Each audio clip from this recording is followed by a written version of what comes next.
right, folks, here we go. Our championship finals here at the 2025 Keystone Classic. We're starting off at 125 pounds. Got Ayden Smith of Rutgers in the black, red, and white singlet red ankle band. He's taking on Davis Motyka of Penn in the red, white, and blue singlet green ankle band. As Motyka in on the single leg, bringing it up to his feet. Fighting hands is Smith. He's got Smith all the way up off his feet. And Smith now kicking towards the edge, trying to circle and fight hands. Motyka's trying to pull that leg in. Smith still fighting this off. Now hand above the knee for Motyka. That is key. He's going to look to climb here as he's got that right leg shelved. Now back up in the air. He's got that foot, in the, that heel in the shoulder. Heavy whizzer by Smith here. Now back to the shin whizzer. First Smith and able to get his foot back. Incredible defense by Smith. Man, length, you would think would play a factor through that position. As Motyka to have about a foot on Smith. These guys both very young. Both redshirt freshmen. Smith currently ranked number 33 in the country at 125 pounds. He's 6-0 on the year. Motyka 7-1 on the year. Only loss coming in sudden victory to Jacob Moran at the Journeyman Collegiate Classic. Moran number 14 in the country. These two actually met their senior years of high school back in 2024. Is this a knee pull single for Smith now? Almost mirror the position Motyka was just in. Shin whizzer by Motyka now. Smith trying to get that hand above the knee. It was a 360 attempt by Motyka. And they go out of bounds. No score after two. Great exchanges by both guys. 1:14 to go in the first period.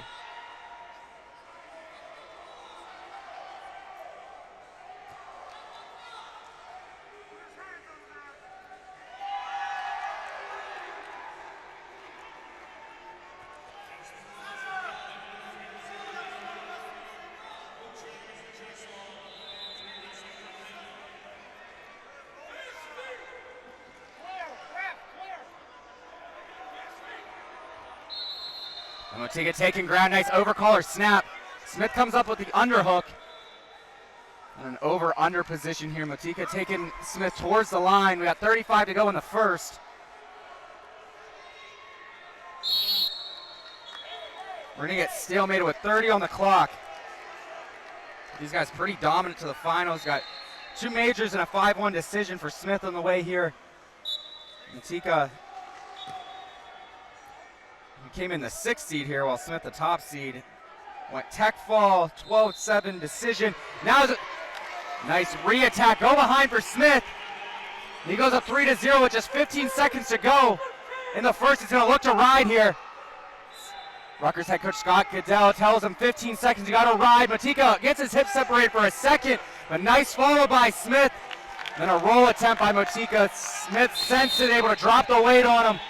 He's going to take the 3-0 lead to the second period. Motyka strikes to start the second. He goes down. As I was mentioning before, these two actually hit their senior years of high school back in December of 2023 at Ironman. It was a 3-1 sudden victory win for Motyka. I was down at 113 pounds. And these guys in the redshirt freshman year up at 125. Motyka definitely looks to have the size advantage here, but clearly that doesn't matter much to Smith as he's coming out firing early here, looking to put on some more ride here. Some more riding time here, I guess I should say. Motyka able to control the hands though now and gets the escape, cuts the lead to 3-1. Riding time at 33 seconds for Smith currently.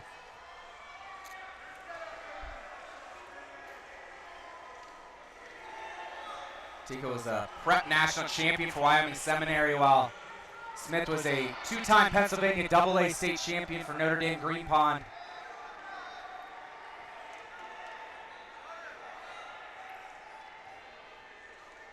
Right side hook for Motyka.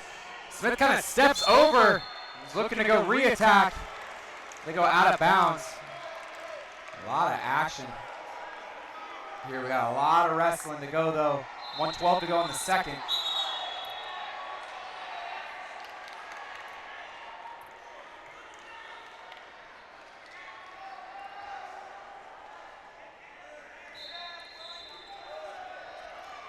Elbow control, duck by Smith. He's in on the double. Able to pick up the trip.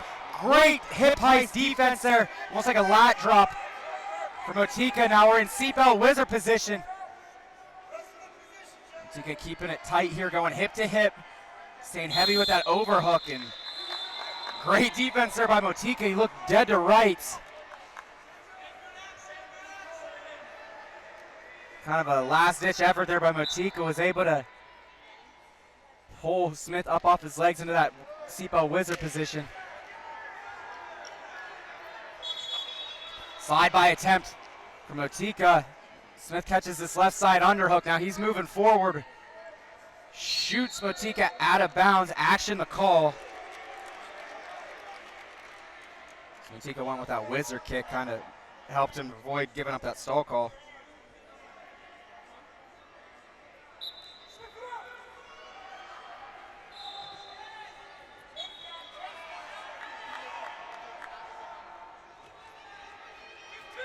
Pace really picking up here from Motyka as he jacks up kind of shallow double underhooks here, trying to extend Smith.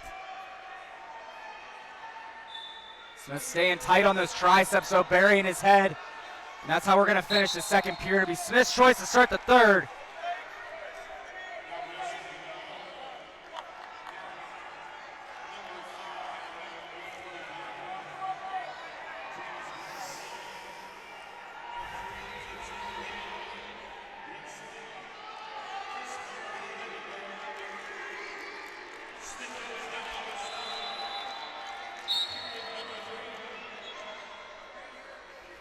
Smith goes down to start the third. Motyka's just going to give him the escape, give himself a full period to go after this takedown.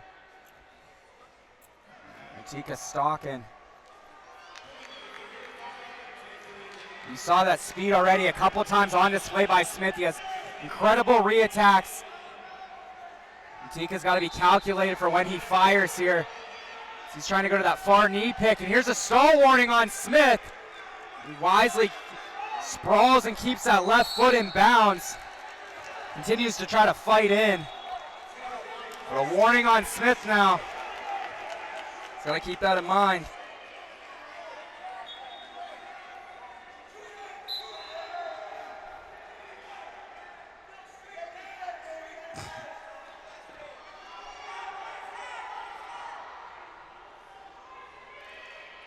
Motyka continuing to take ground here. Finger fight for Smith.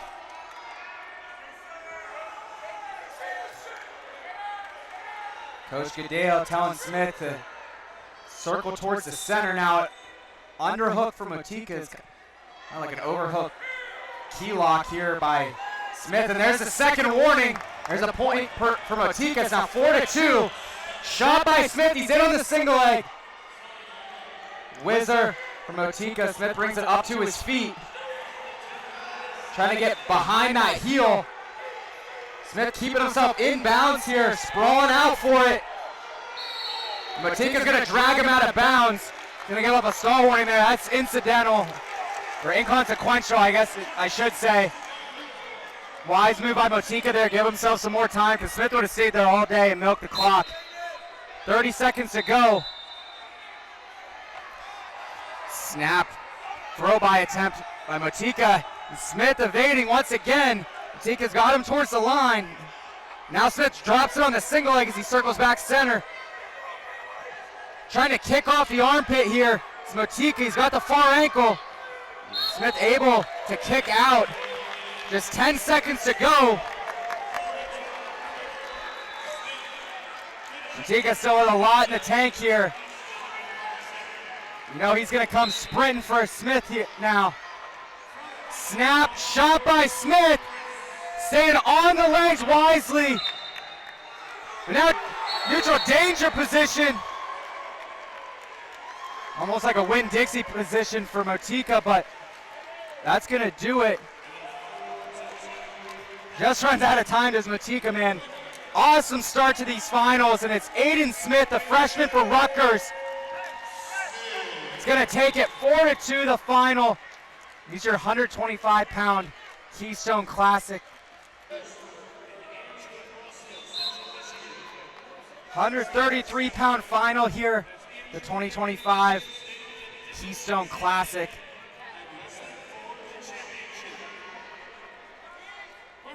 We got Dylan Shawver of Rutgers, the red, black, and white single red ankle band. He's in on the single leg, taking on Evan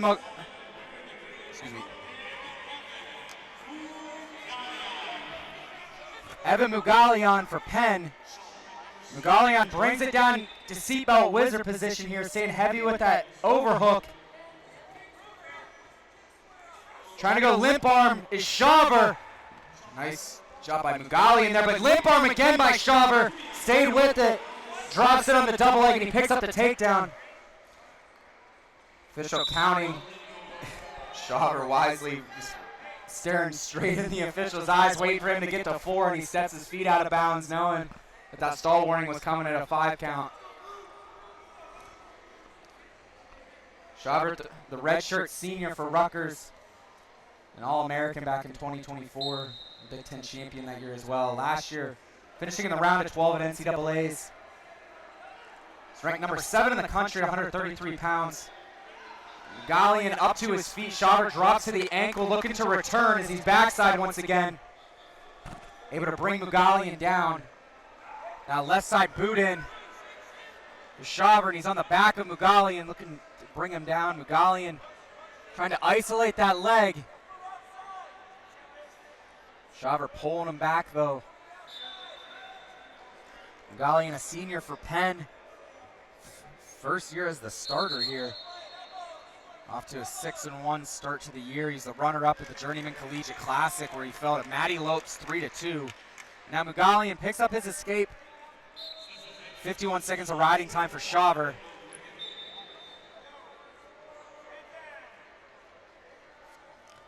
Shawver represented Puerto Rico at the Senior World Championship this summer. A strong performance, went 1-1. 61 kilos. Now a shot for Mougalian. He's got that leg shelved on the left hip. Now looking to trip it back, and he's got the far ankle, but Shawver able to kick. Now, as Shawver looked to kick over that body, Mougalian catches that ankle, gets backside double, and he picks up the takedown to take the 4-3 lead. About 43 seconds to go in the first.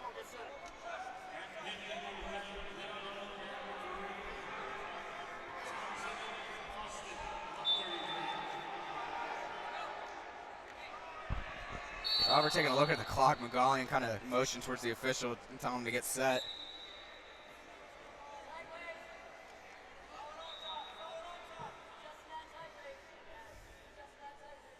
Shawver was tested in his opening bout here earlier this morning in the quarterfinals. Ended up picking up a 12-8 decision for Casey of Penn, then looked extremely impressive in his semifinal. Picked up a 19-2 technical fall over Lee Part of Franklin and Marshall. While Mougalian, he's been dominant all day.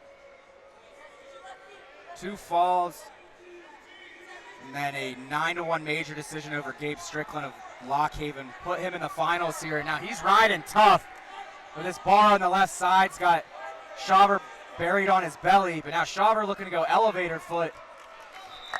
But Mougalian gonna get the ride out. He's going to take a 4-3 lead to the second period. Riding time not a factor, just 1 second currently for Shawver. It's Mougalian's choice to start the second. He's going to defer. Shawver going to go down.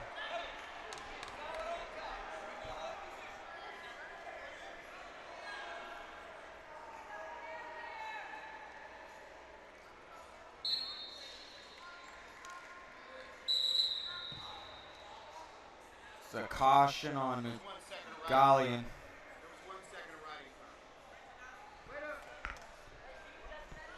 1 second red.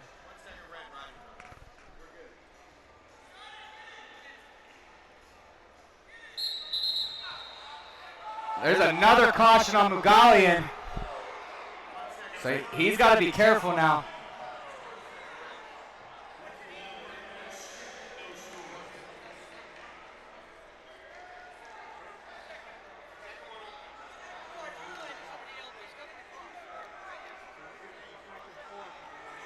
So the official telling Penn corner that Mougalian wasn't getting set on the elbow correctly off the start. So Mougalian now with 2 cautions. He's got to keep that in mind. We got a lot of wrestling. 4 minutes to go in this match. He's riding Shawver, creating a lot of motion underneath. Now almost has Mougalian in trouble on his back. Gonna clear away for the escape. It's now 4-4 with Mougalian coming right back at him. Shawver looking to pull himself in on a single leg. Shawver's got hands locked, but he's a little extended here. Mougalian locking in the crotch, circling left. Trying to work on that grip of Shawver. Got far ankle controlled. Shawver just keeping that lock. Trying to stay square here. You gotta imagine a stalemate coming here soon. Official letting this go a long time. Finally, the stalemate comes with 1:02 to go in the second period.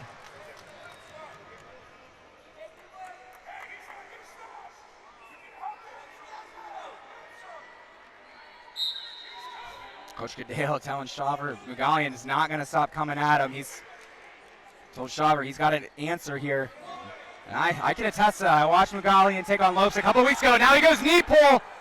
In on the single leg. Officials got to watch the knees here. Both guys. As Shawver's in on that left ankle. Reverse lock on that leg still is Shawver, but cross face for Mougalian. Mougalian's going to look to try to hook ankle here. We've got a challenge by Rutgers. I believe it'll be on a legal headlock as that crossface. Mougalian locked his hands. I caught it without an arm in there. We'll see what the official calls. They're letting it go here. Mougalian hooks the ankle. That's going to be a takedown called. Now we're going to get it stopped with 7 seconds remaining in the second. Remember, we got that challenge by Rutgers, so that could play huge here, depending on how this review goes.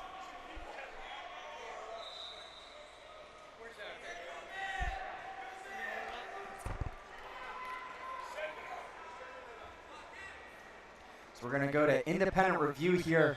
Rutgers challenge.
So we're checking on an illegal headlock here on Mougalian.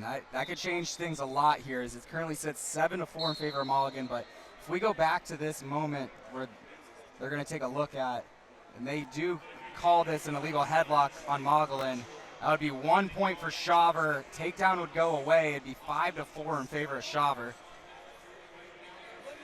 So stay tuned for the update here, guys. They're taking a look at it on independent review right now.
So after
So, sounds like they might have been looking at the wrong thing. Coach Goodell explained he was challenging a illegal headlock on that crossface by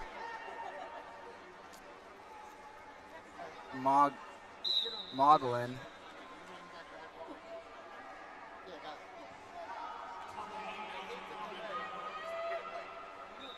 Which I thought that's what we were looking at originally, but they may have looked at the wrong thing. I don't know. We're back on review, guys. Apologies at home.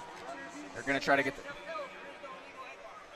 Okay, so following a second look on independent review, calling them out was confirmed. No illegal headlock. Mougalian takedown stands. He leads 7-4 with 7 seconds to go in the second period. Shawver up to his feet looking to roll. He's got the leg. Mougalian down on the ankle. That's going to end how the second period's going to end. It's Mougalian's choice to start the third, and he's going to go down. Shawver's got his work cut out for him in the third here. Shawver's just going to give Mougalian the escape to start this third period. That's going to make it 8-4 in favor of Mougalian. Riding time not a factor, just 31 seconds for Mougalian. And Shawver's going to have to go now. He's got to find his way to 2 takedowns in this third period. And he's in on the double leg right away. Counter pick attempt at a seatbelt whizzer by Mougalian. Shawver looking to throw that far side boot in. At the seatbelt whizzer position. Mougalian trying to stay heavy here.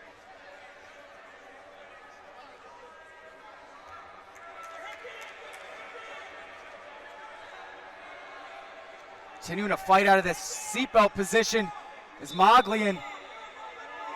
Shawver continuing to try to limp arm and throw that far boot in, but they finally go out of bounds with 1:24 to go.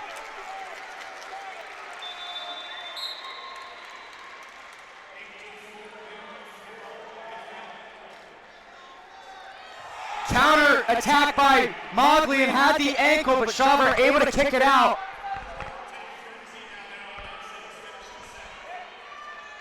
Two-on-one by Mougalian. Now looks to go drag. Down to our final minute here at 133 pounds. Now knee pull, switches the head outside to Shawver, looking to cut to the double leg. He's got Mougalian on his butt. Mougalian continuing to wrestle, though rolls it through. Wow, able to recover his hips as Mougalian. Incredible defense. And we're back in the seatbelt whizzer position. Shawver's got his hand on that far hip trying to pull him back. Mougalian just staying heavy there now. Shawver comes up to the head, but Mougalian able to clear out. 25 to go.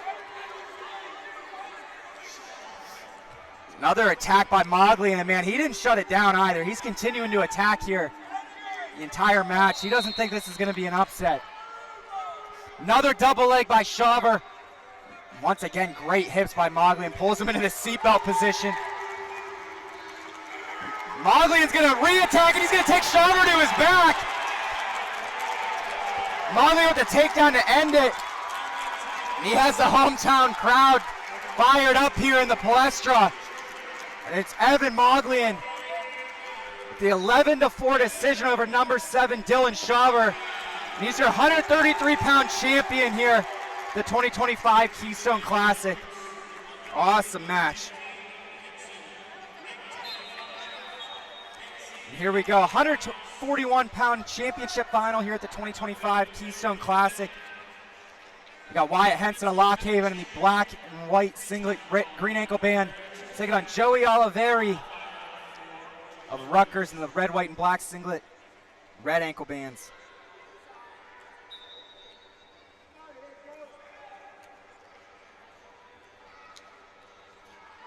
Two nationally ranked guys here, both seniors as well. Oliveri currently ranked number 15 in the country at 141 pounds, while Henson number 25.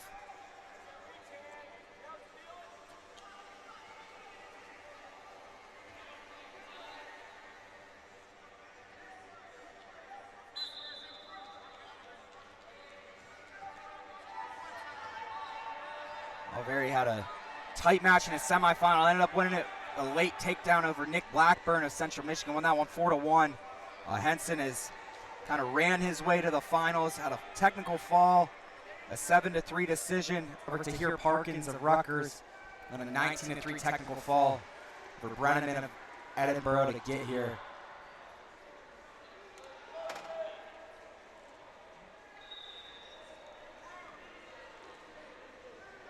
Henson, a three-time national qualifier. Oliveri's been to the big dance twice, finished in the round of 12 last year. But these guys looking to close out their careers with an All-American finish.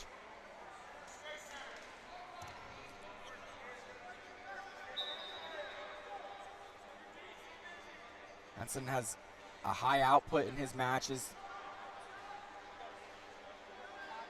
Son of Sammy Henson, the Bull, as he was nicknamed back in his day. He's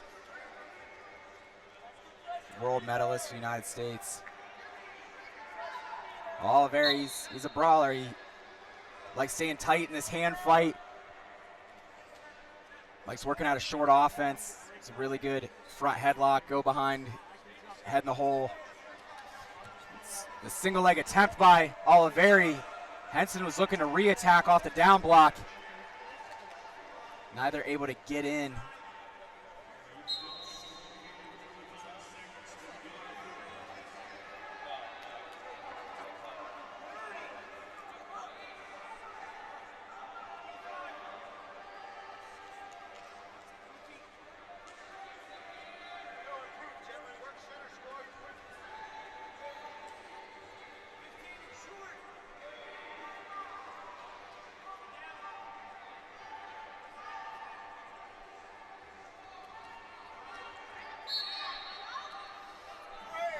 Heavy collar ties coming from both guys.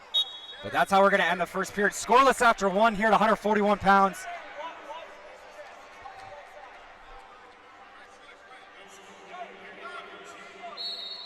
Oliveri's choice to start the second. He's going to go down.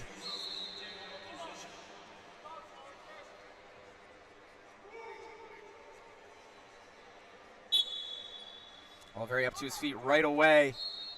Looking to step over that left leg of Henson. Now he's working for reversals. He's got that far knee back hooked, trying to get Henson to a hip.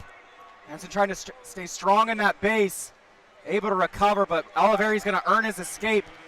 Take a 1-0 lead. We're just 20 seconds into this second period.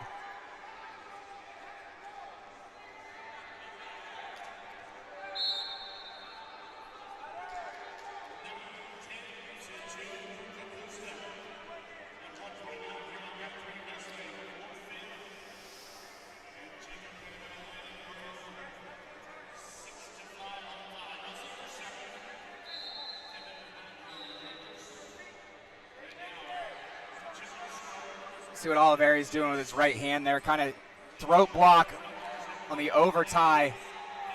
Really negates what Henson can do with that left hand collar.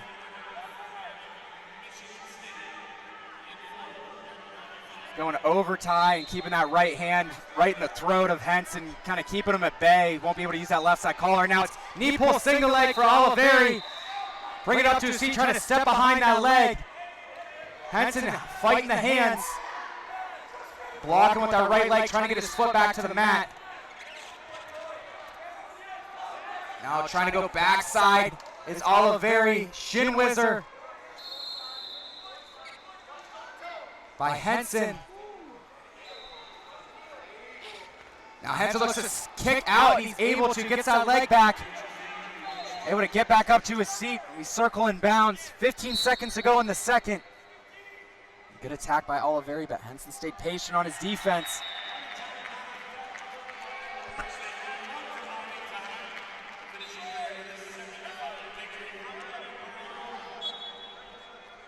That's how we're going to end the second period. It's Henson's choice to start the third. He's going to go down. Riding time not a factor, just 16 seconds for Henson. And I imagine we're going to see Oliveri do his best to commit to this ride.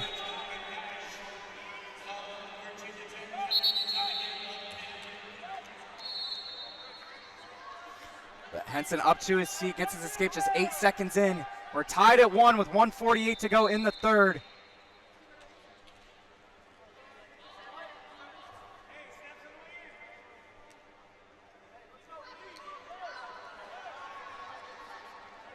Now it's Henson in on the single leg. He's got that right hand above the knee. Had it momentarily, but Oliveri wisely pushes it down. Now it's heavy shin whizzer here by Oliveri. Henson able to get to the heel though. Dive roll, looking to leg pass is Oliveri. 1 count on neutral danger. Now it's Oliveri in scoring position. He's got that leg elevated. Henson locking in the crotch. He's also got that right foot trapped. Now Oliveri turns towards the head. Henson continuing to squirm here. Now got himself back to head to foot position. We're going to get stalemated. Great defense by both guys. It's a great attack by Henson that started that off, and then Oliveri with the leg pass looked to be in scoring position, and Henson just found a way to control that ankle.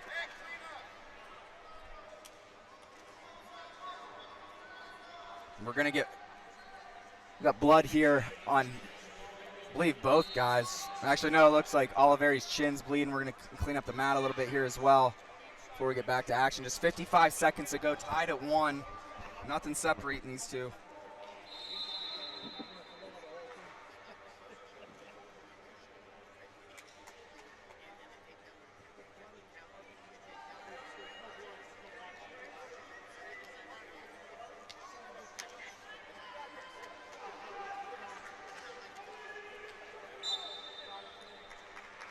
Right, back to action. Down to 50 to go. Both guys have had their opportunities.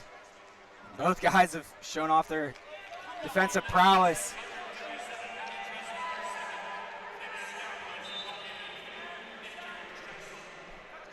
See Henson show a little foot fake there and slipped a little bit. He's got to be mindful of that, I guess. Doesn't want to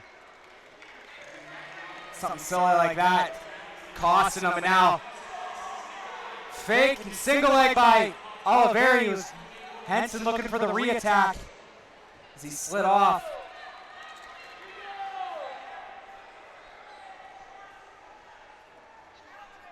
Down to under 10 to go. We might get our first sudden victory match here in these finals. We're headed to extra wrestling here. We're going to clear the riding time, put 2 minutes on the clock. Sudden victory here in these first 2 minutes. Any score will win. Shot by Oliveri. He's extended. It's Henson with the underhook. Oliveri's just going to clear out. Now it's a shot by Henson. Now ducks the arm, trying to pull himself in with double unders. Oliveri able to clear that as well.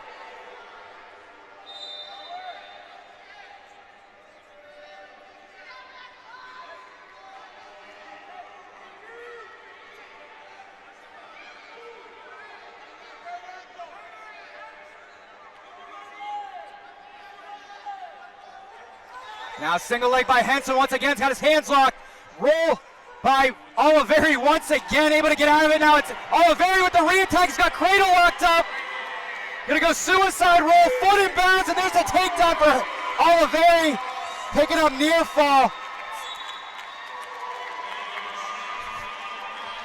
It's Forward near fall for Oliveri. It's going to be a challenge break by Lockhaven. And it looks like they're going to challenge the takedown. I believe they're going to. They're saying that Oliveri may have stepped out of bounds before locking up the cradle for securing the takedown. So we're going to go to independent review here. And that was a wild exchange.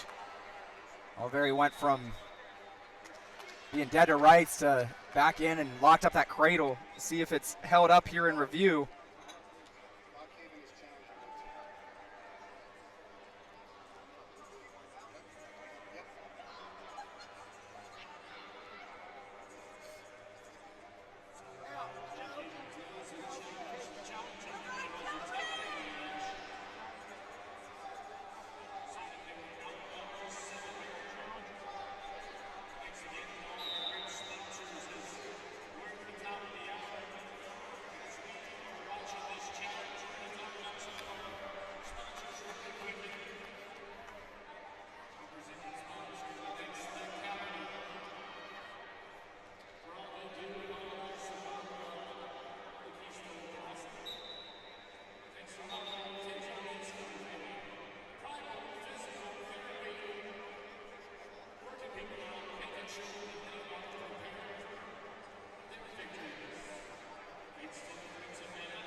So after review, the call was confirmed.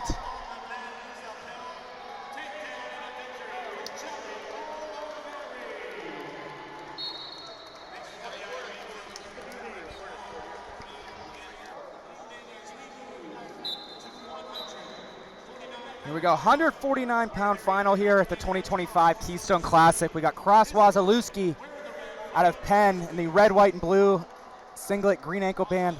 Taking on Andrew Clark of Rutgers in the red, white, and black singlet, red ankle bands.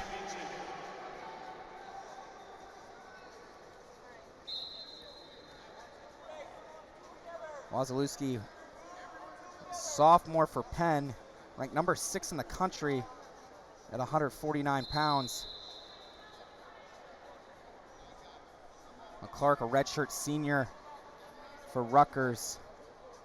Currently ranked number 18 in the country, 149 pounds, so two top 20 ranked guys here.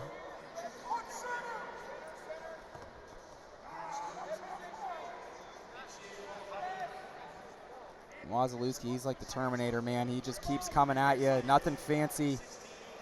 Hard hand fighter, doesn't break position. He's very, very heady. In his semifinal against true freshman for Virginia Tech, Colin Guy, he did everything he had to do. He did it the right way to pick up a riding time point.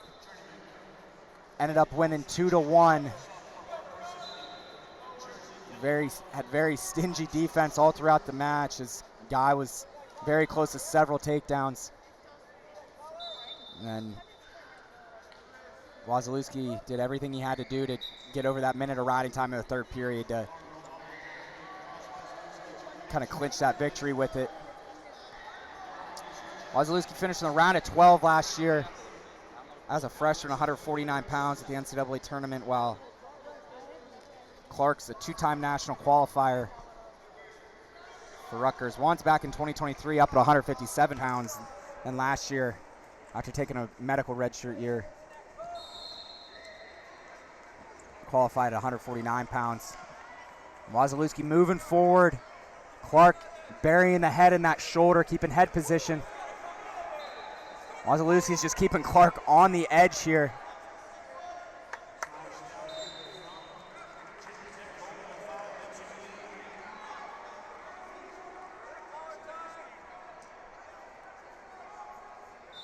This guy's staying tight in these collar ties. Official going to call a stalemate. 34 seconds to go in the first period.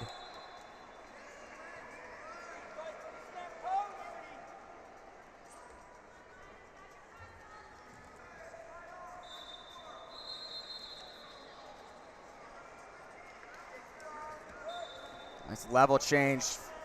Attack by Wasilewski, but Clark able to pull him up with that overhook. Wasilewski taking Clark to the edge again, and there's the first warning on Clark. So here we are back again in the Seefeldt wizard position, man. I feel like I've been seeing this all day. These guys continuing to pull guys up off their single and double leg attempts up to this Seefeldt wizard position. A lot of guys have been having trouble figuring out how to finish from there. It's Clark's choice to start the second period. He's going to go down after a scoreless first period. Clark does have that stall warning, though. Something to keep in mind as we move forward in this match.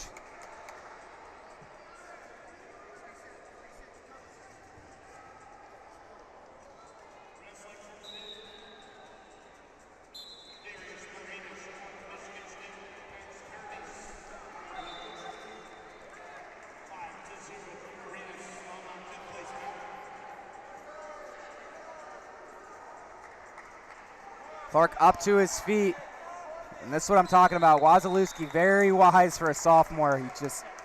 He'll drop to a leg, get to a 4 count, and step his feet out of bounds. He'll drop to a leg, bring it up to his feet, walk it out of bounds. He does all the little things to win matches. Every second counts, man. Especially when you're considering riding time.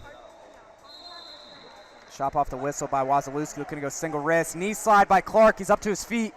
Fighting hands here. Wasilewski's just able to drive him out of bounds.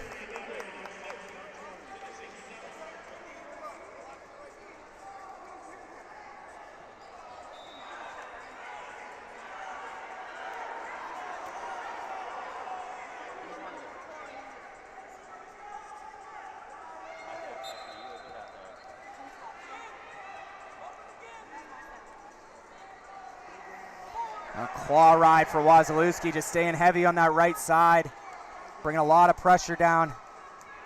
Clark attempts to get up to his feet. Wasilewski able to bring him down. Wasilewski keeping that toe in, just taking another second or two off as they walk out. 45 seconds down in the second. And riding time at 45 seconds for Wasilewski.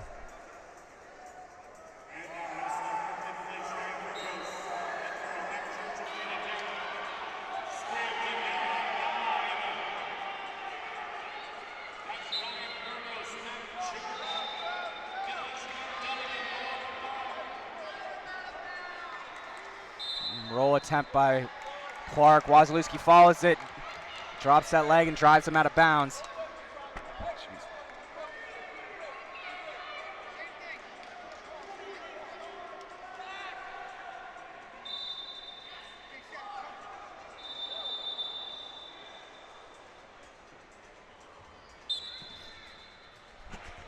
Up to his seat again is Clark, fighting hands. He got the hands broke. And he's able to clear away. Clark earning the escape to take a 1-0 lead. Riding time at 1:01 for Wasilewski.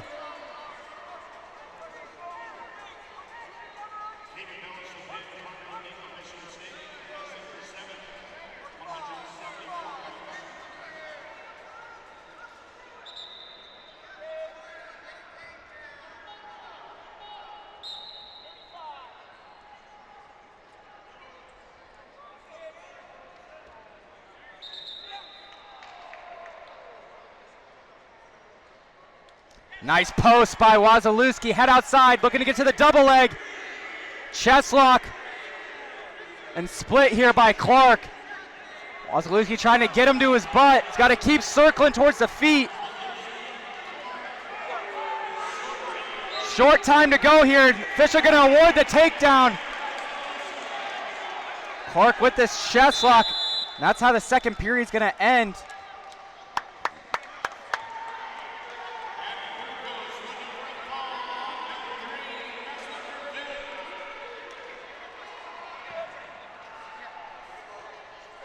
You're good. So takedown is going to stand there for Wasilewski. He leads 3-1. Headed to the third, his choice. Looks like he's going to go down. Riding time just at 1:07 for Wasilewski, so gotta imagine any kind of ride here by Clark's going to get rid of that riding time.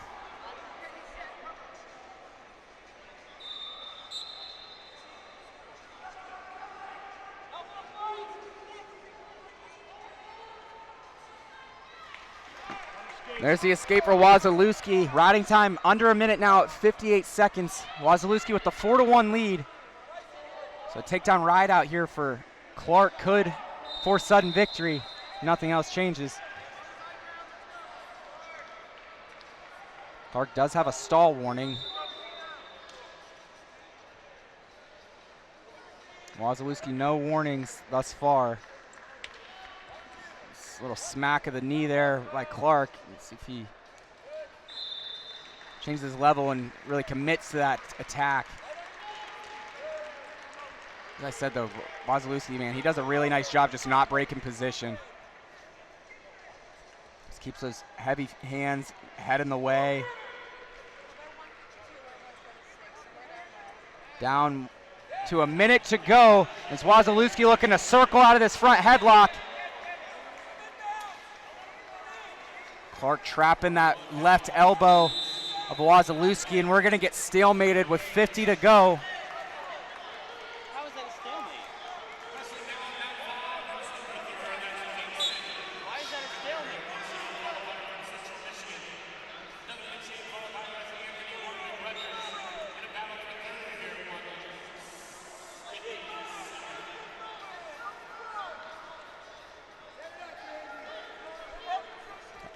Another shot attempt there for Clark. Re-attack by Wasilewski off the underhook.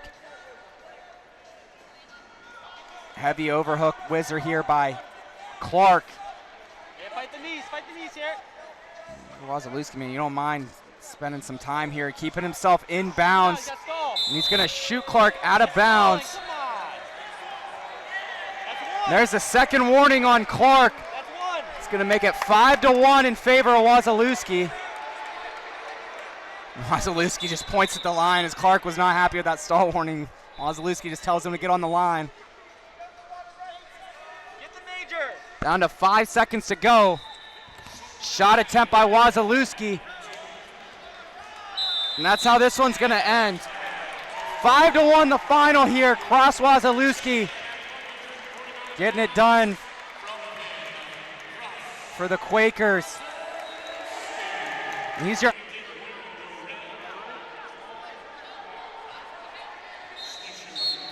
157-pound championship final here at the 2025 Keystone Classic. Got Jude Swisher of Penn, the red, white, and blue singlet green ankle band, taking on Jimmy Harrington of Harvard, the maroon and black singlet red ankle band. Two nationally ranked guys here. Is it Swisher in on the head outside attack, going to that far side heel. Harrington continuing to try to wrestle here, but Swisher gonna pick up the double leg. Go up 3-0 early here. Swisher number 11 in the country. He's a junior. While Harrington a senior for Harvard, number 21. I believe these two actually met here a year ago in the semifinals. It was a 5-1 win for Swisher in the Keystone Classic finals here a year ago, or excuse me, Keystone Classic semifinals here a year ago. Swisher went on to win the title here at this weight class a year ago, looking to go back to back.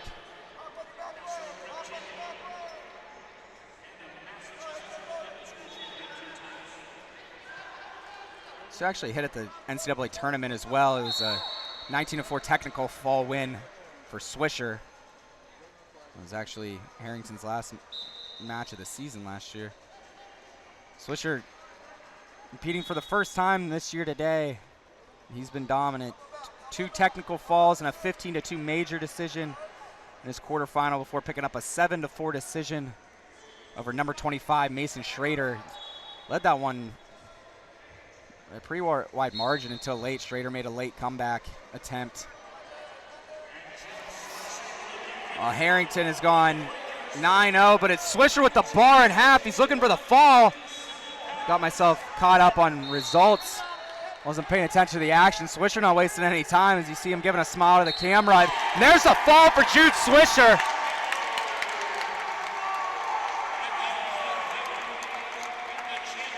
First event of the year for Swisher, man, and he dominated his way through, beating 2 ranked opponents on the way. Jude Swisher.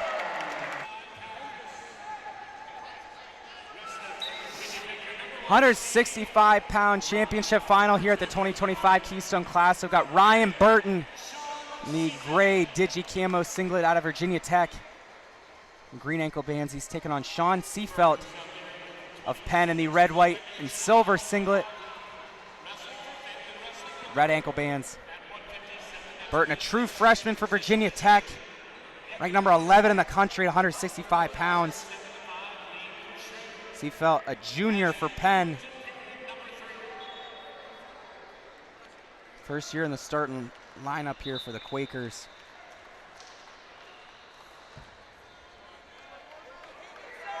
Burton came in the top seed here, while Seefeldt done some work out of the 7 seed. Picked up a technical fall in his round of 16 before picking up a 5-2 victory over the 2 seed. Virginia Tech teammate of Burton, Mac Church. And picked up an 11-1 major decision over Kangro of Harvard to make it to these finals.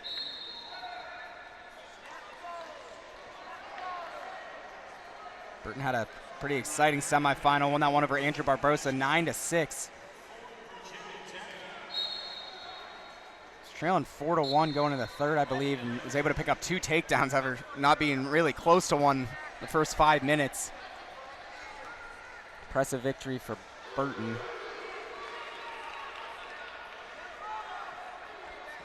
Shot by Seefeldt. Burton able to catch him coming in.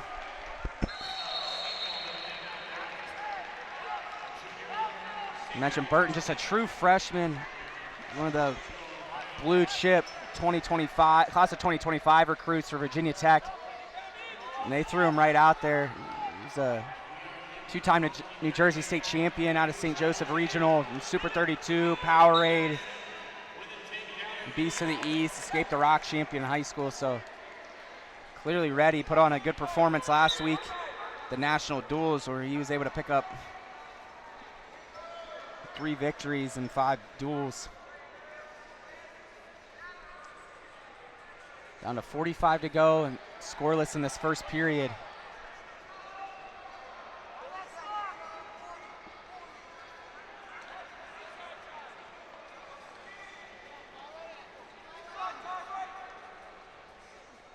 A lot of people, myself included, were expecting a all-hokey matchup in this final between the top 2 seeds, Burton and Church.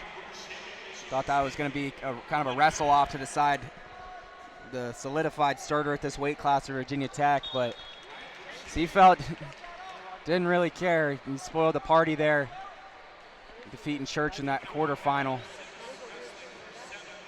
Burton doing a nice job controlling Seefeldt with this left side collar. That's how the first period's gonna end. Scoreless after 1 here.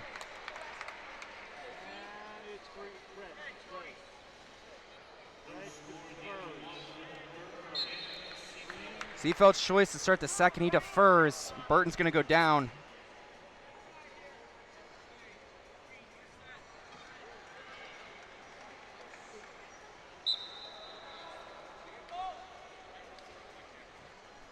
Something to hook the ankle there. Seefeldt to quad pod. Is Burton looking to control hands, and he turns in. Seefeldt following, hooks the inside leg. Burton continuing to just try retreat out, and he finally gets his escape. Takes a 1-0 lead.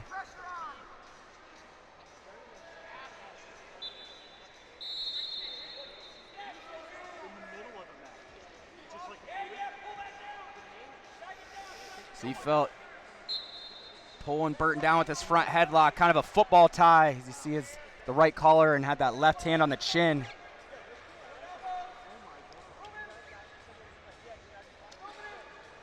Nothing else that's going to just really wear a guy out, pulling him down, making him use that back and his hamstrings, his neck to stay up, keep fighting up. We're going to get stalemated. 1:04 to go in the second period.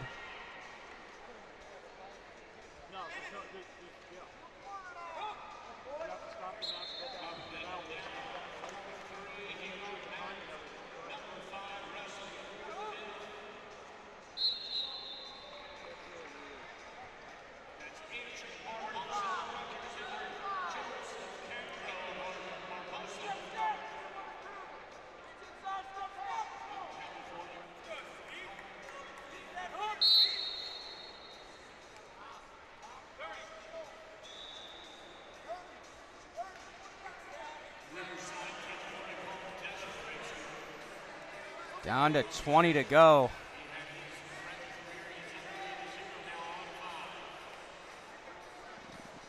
Guy's still kind of feeling out this hand fight. Haven't seen too many level changes so far. Looking to go back to that football tie was Seefeldt.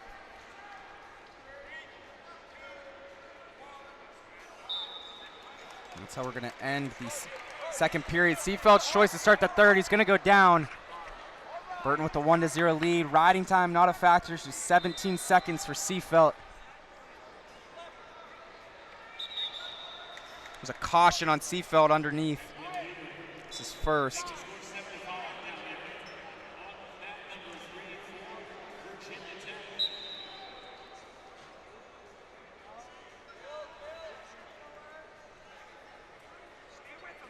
Claw spiral on the left side for Burton, but Seefeldt's got the escape, able to slip away. It's now 1-1. All tied up with 1:45 to go in the third.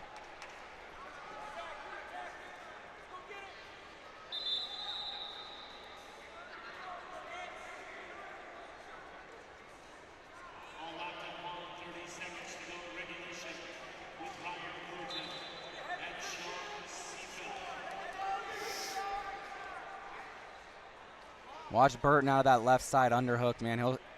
He'll collar tie, pull the head down, and just jack that left side hook on a throw by. That's how he got Barbosa a couple times in that third period in his semifinal. Kind of his signature takedown. Seefeldt controlling that left elbow of Burton in the front headlock. Looking to get him off balance. There was Burton. Seefeldt going to shoot him out of bounds, but Burton does enough to get the action call. We're down to 51 to go.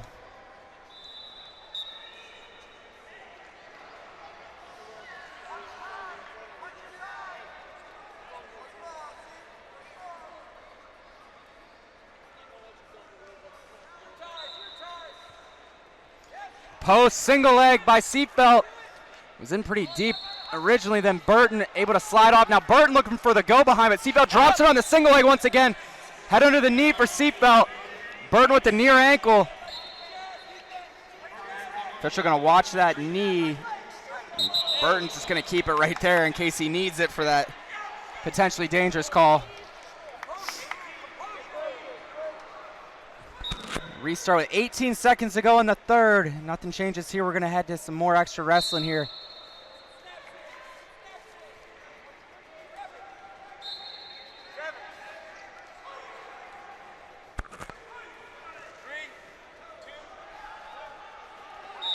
We're gonna head to sudden victory, tied at 1.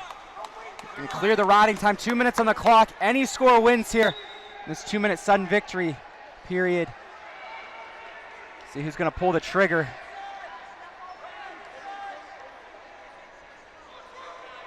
And Seefeldt,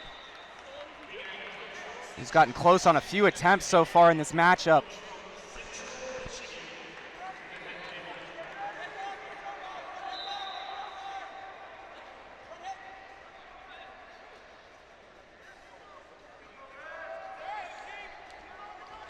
A shot attempt there by Burton. Now comes up over under position. Seefeldt wisely clears out of it. Burton's gotten Seefeldt over on the line on the far side. Another shot attempt by Burton.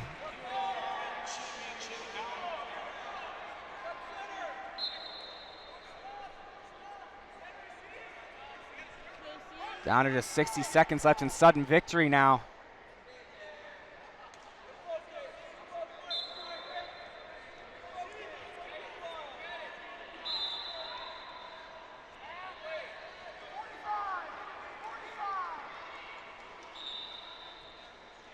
Now,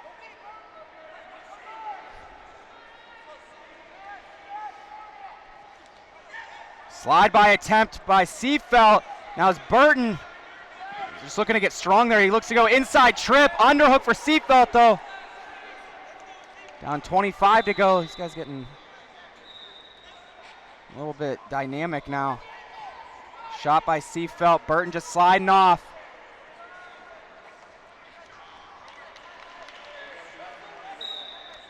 Gonna get stalemated with 9 seconds to go in sudden victory.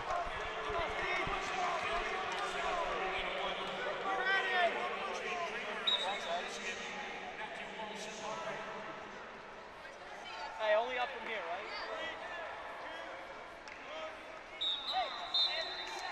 right? And that'll do it for sudden victory. We're gonna go to tiebreakers now.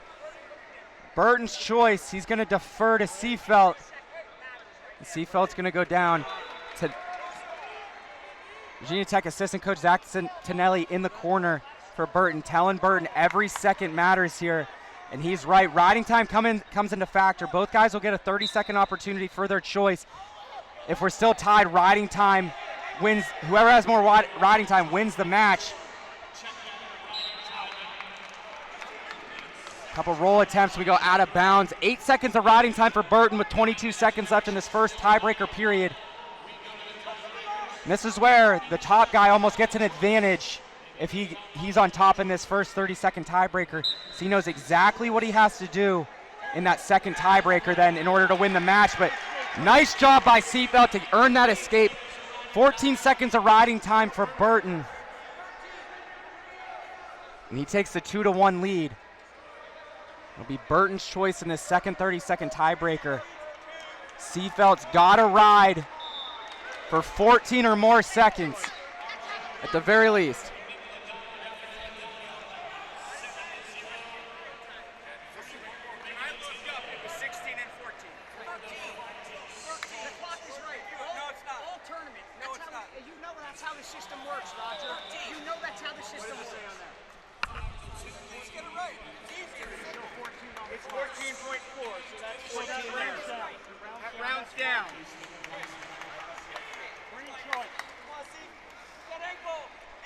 Penn coach Roger, the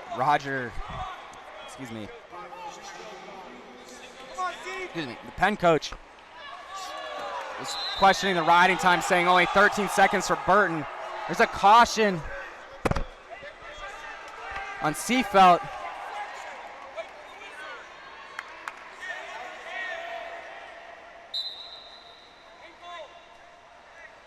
Seefeldt's got to ride here. Another 9 seconds. Burton reaching back for the head, looking to go turn in. Another turn in by Burton, and Seefeldt drops to the legs. And Seefeldt's going to drive him out of bounds. No escape awarded. Riding time's at 0 now.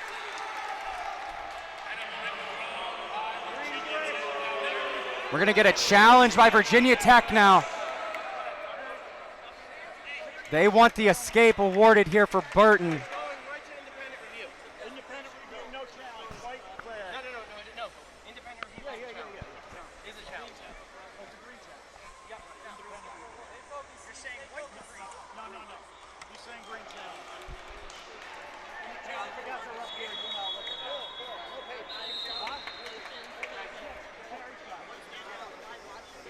So we're going to go to independent review now from the Virginia Tech challenge. They're challenging that Burton earn that escape over there on the edge. That could be huge in this match as if he were able to earn that before riding time hit 0.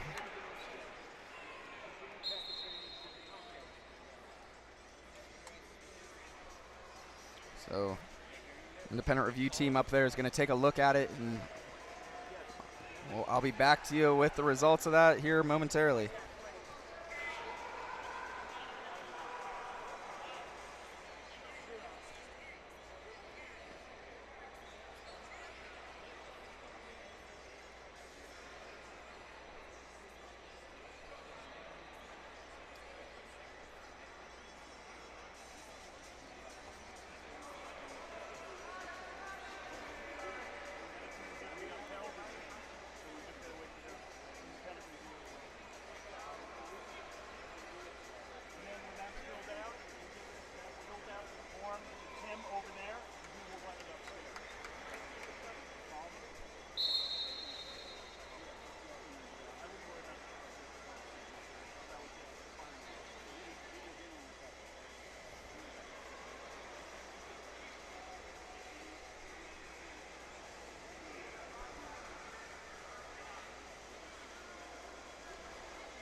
After review, the call on the mat is upheld. There is no escape. All right, guys, so call on the mat was confirmed. No escape for Burton. Riding time is at 0. So it will now be climbing in favor of Seefeldt. So Burton's got to be thinking reversal now at this point. Escape's not going to be enough for him. Down to 6 seconds to go. Burton doing everything he can to try to step behind. But it's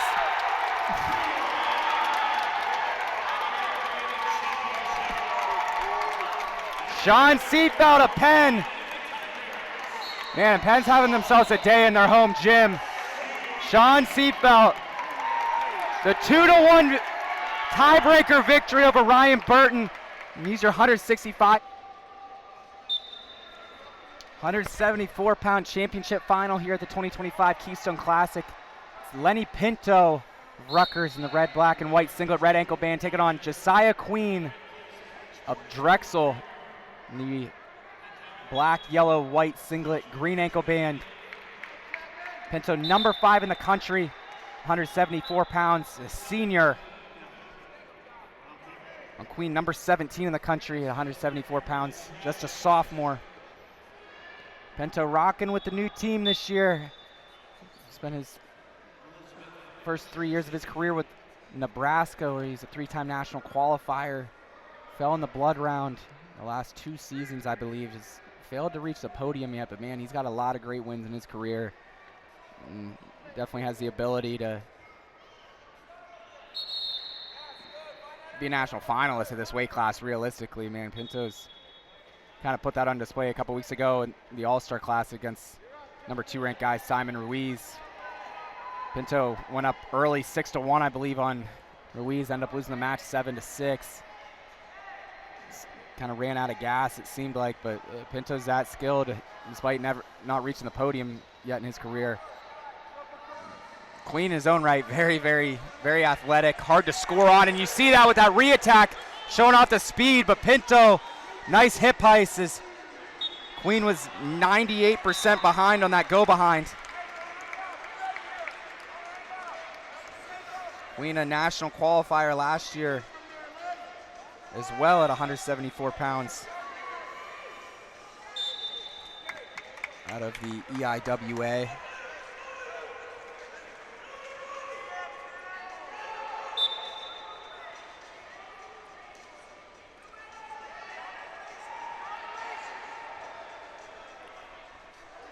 Queen's a guy who doesn't typically light up the scoreboard, just extremely dangerous, hard guy to get to. Lightning fast go behinds, as you just saw there, and lightning fast reattacks. There's Pinto, man, he shows you something different almost every match. He was in a scare this morning. I believe in his round of 16 match, ended up winning it 8-4 against Gotru of Lockhaven. Then followed that up with 2 dominant back-to-back wins, a 17-7 major decision, then a 20-3 technical fall over Geyser of Edinboro in the semis.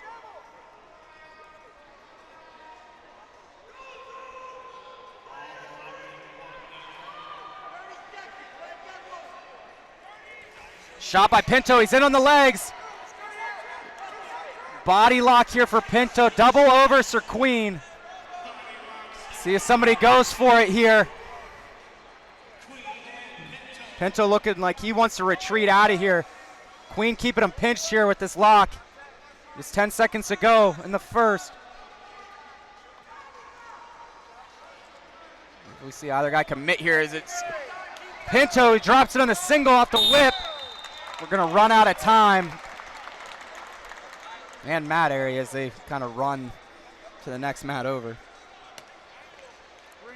Flip of the disc, it's Queen's choice. It's gonna go down, start the second.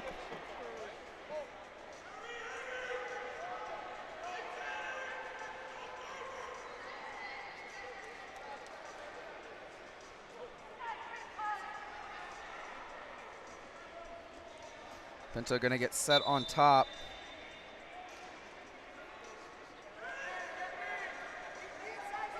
Quad pod, stand up for Queen. Pinto looking to pressure forward and bring him down. Sees claw ride out to the side. Now Pinto drop into the ankle. Queen gonna kick away and right back into the double. Escape awarded. Pinto rolling him through and locked in the crotch.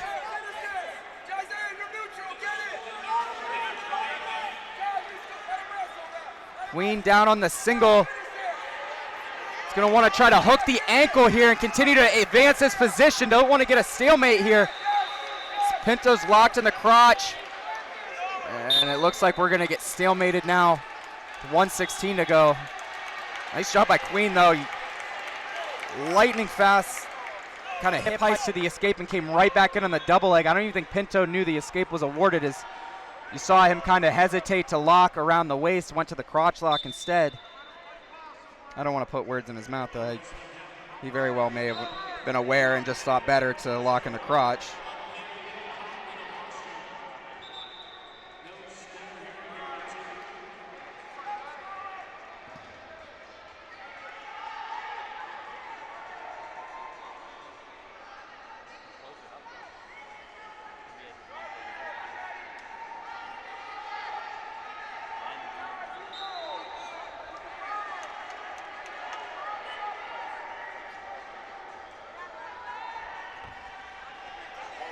Underhook whip there by Pinto. Man, he can generate a lot of power. We're down to just 30 seconds to go in the second.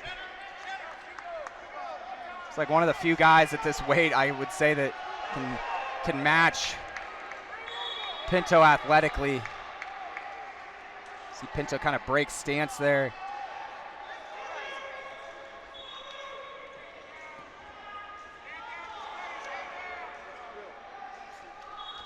Shot by Queen this time as Pinto catches the underhook. Look to jack it up. That's gonna do it for the second period. We head to the third. Queen with the 1-0 lead, and Pinto's gonna go down. Just 19 seconds of riding time for Pinto.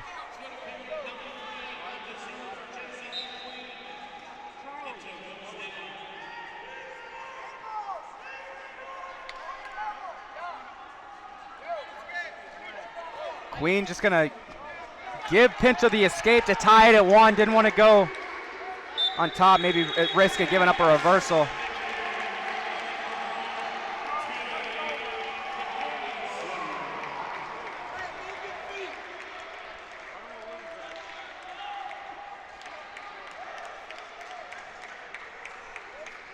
So we're tied at 1 here. See which guy is able to get to their offense and finish on these two, between these two powerhouses.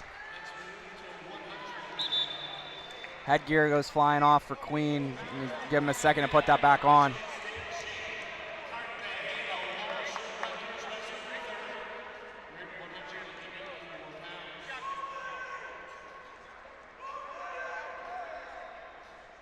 It's like the chin strap got pulled out of Queen's headgear.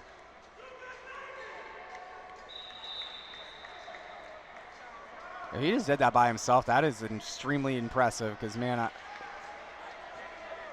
just in those headgears, I've spent 30, 40 minutes before messing with those things.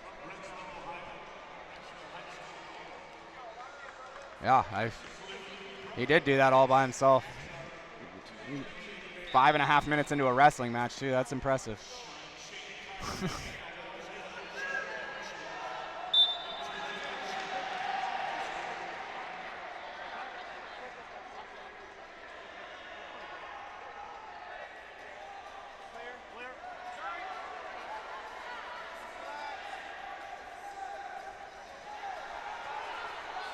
Level change by Queen, dropping to both knees.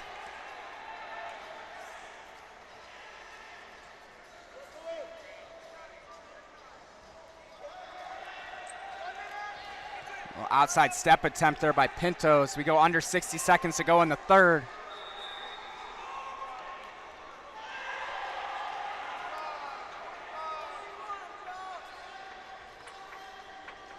Fake there by Queen.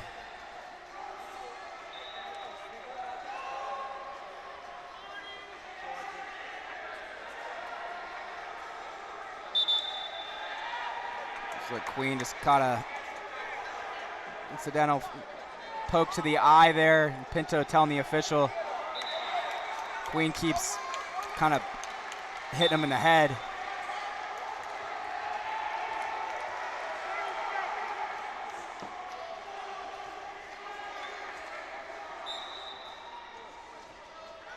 Guys throwing level changes, but neither guy really firing here. Down to 15 to go. It looks like we're kind of destined for sudden victory here, but Queen's selling out for a double leg. Pinto catches him with double unders. Now is Pinto getting on a single. 4 seconds to go, limp arm by Pinto. Queen able to keep that far ankle away.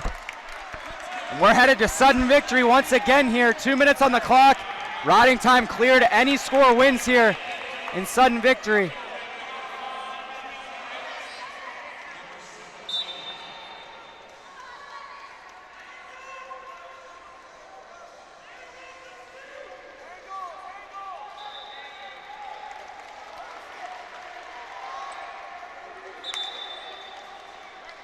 And that chin strap popped out again for Queen.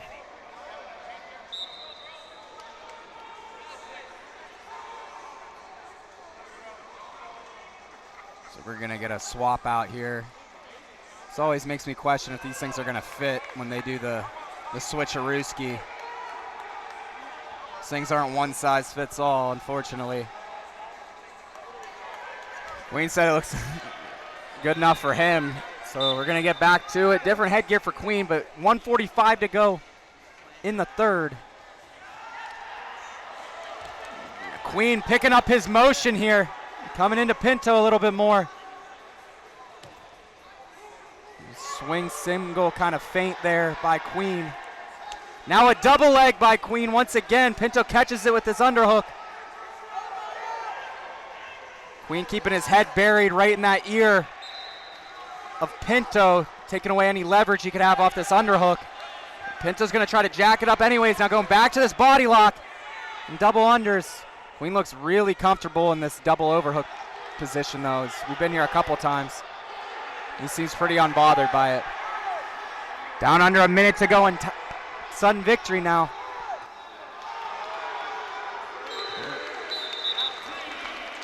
Little whizzer kick by Queen, and we go out of bounds with 53 to go.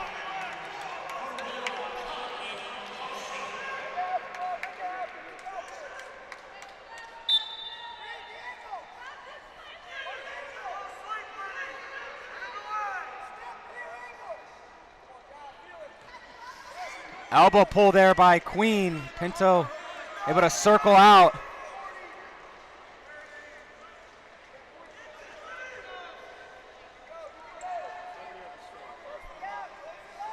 Now under 30 seconds to go.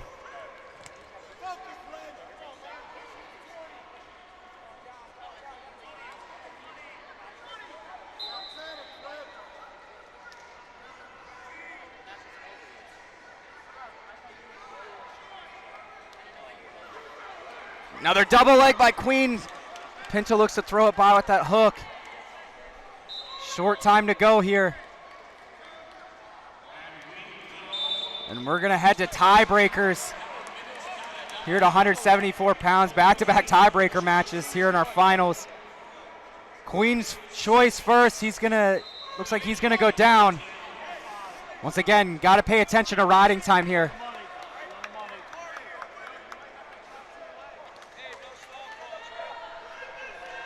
No stall warnings on either guy. Rutgers corner wanted clarification there.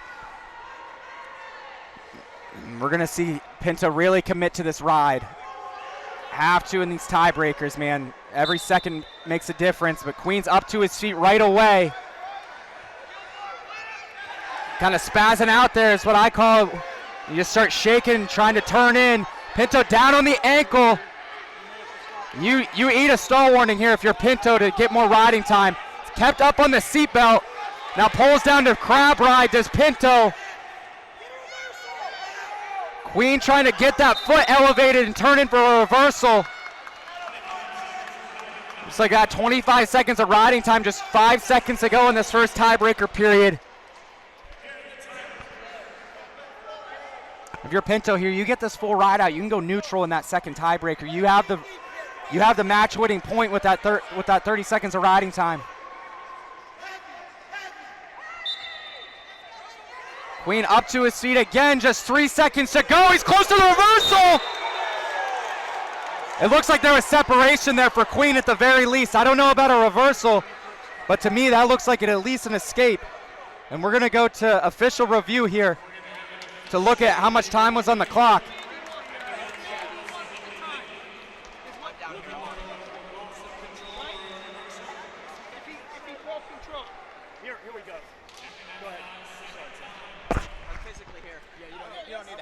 Even better. He's right here.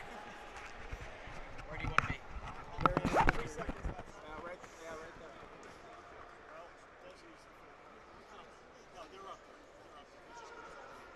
Can you roll that? Time's up in that corner.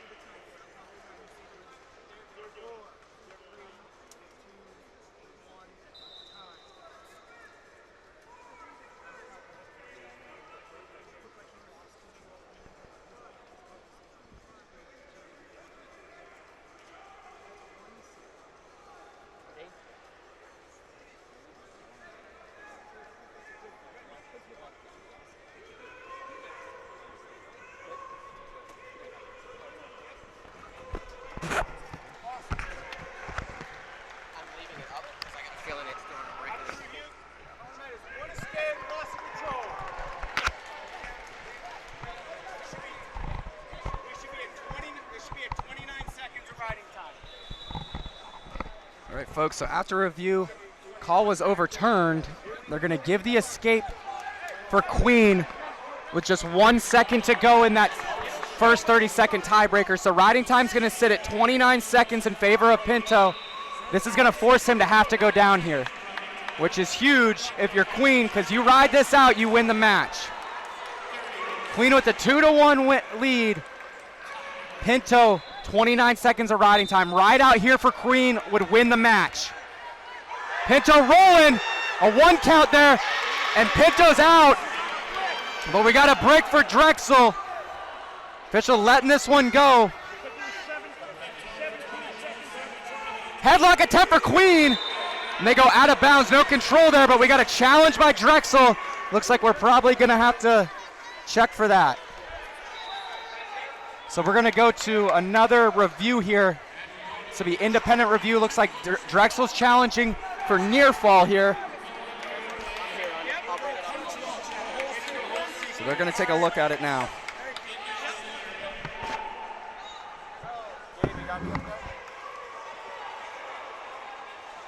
It's a brick, so it's all you, man. I'm just bringing it up for you.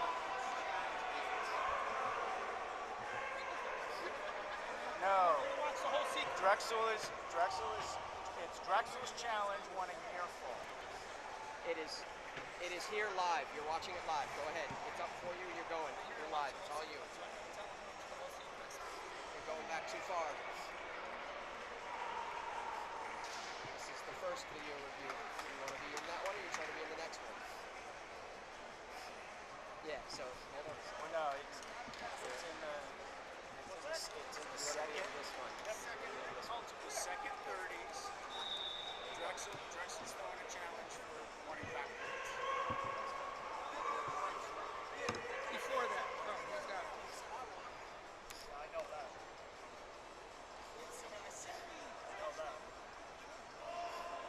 Okay, then the challenge is the near fall. Before the escape for Pinto. Before the escape. Drexel is challenging for near fall prior to the escape being awarded. Right, and then we've got the whole sequence. Were they out of bounds? Right.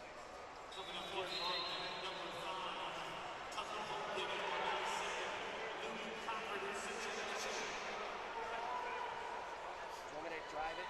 Get you there? Yeah, you want to be... Still tiebreaker 1. It's going to be like very shortly into this, like 2 to 3 seconds. Here, it's just going to go right. You're looking in 2 to 3 seconds into this. Just let it go. Off the roll.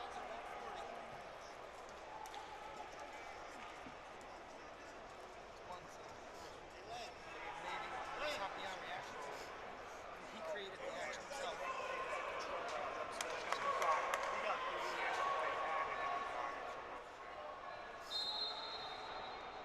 Correct. Okay, so now we have the escape and there's wrestling that continued. So is there any scoring that occurred other than the escape? So you need to go back further. No, you're going to just push No, right just from there. See what it takes. right here on the flurry.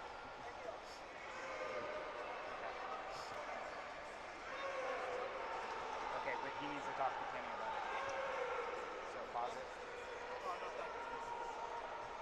Okay. Correct.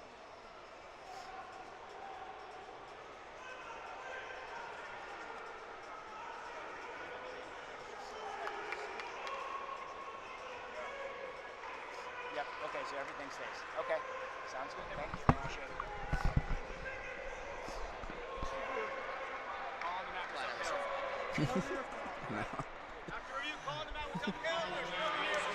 All right, so if you guys heard, no near fall there for Queen. We're tied at 2, but Pinto has the advantage with 22 seconds of riding time. 10 seconds to go. Queen's got a score here. And he's coming hard. Pinto evading. There's a first stall warning on Pinto. Just 1 second to go, though.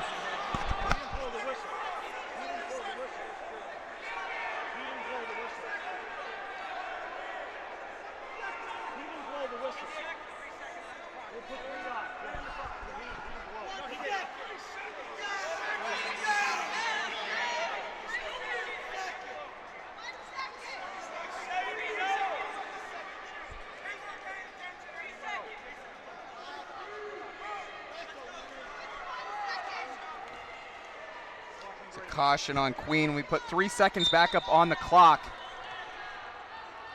Queen coming hard, but Pinto's going to be able to hold on. 2-2 riding time gets it done for Pinto and second tiebreaker. Not much separating those guys, just 22 seconds of riding time. And Lenny Pinto of Rutgers is your 174-pound, moving on up, 184-pound championship final here at the 2025 Keystone Classic. Got James Conway of Franklin and Marshall in the blue, black singlet, green ankle band, taking on Jared McGill of Edinboro in the in the red and silver singlet, red ankle band. Both these guys seniors. Conway ranked number 12 in the country at 184 pounds, while McGill number 20.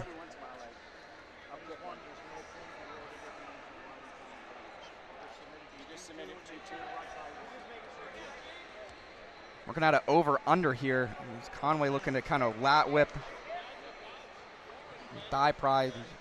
Both guys kind of working for the same thing here at over-under. But now it's McGill with the underhook. Trying to jack that up, go single leg.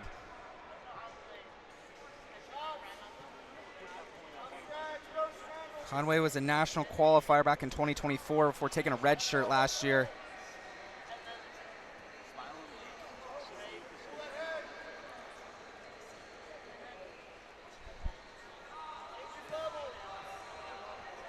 McGill was a national qualifier a year ago. Finished 1 and 2 at the NCAA tournament. Post by Conway, re-attack by McGill, looking to step behind that left leg. Now high crotch by Conway, he's got the double leg. Picking it up all the way to his feet. Able to keep the lock and plant McGill on his hip to prevent the roll. And Conway takes a 3-0 lead. Nice little elevator foot by McGill, able to get his escape. So we're down to about a minute to go here in the first.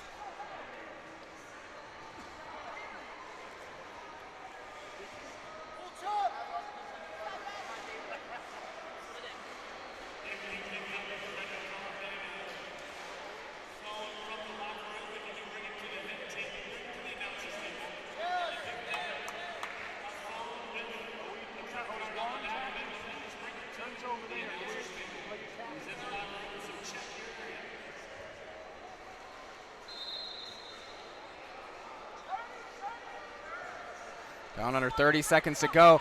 Another high crotch attempt out of that underhook for Conway. McGill able to bring him up into over-under once again here.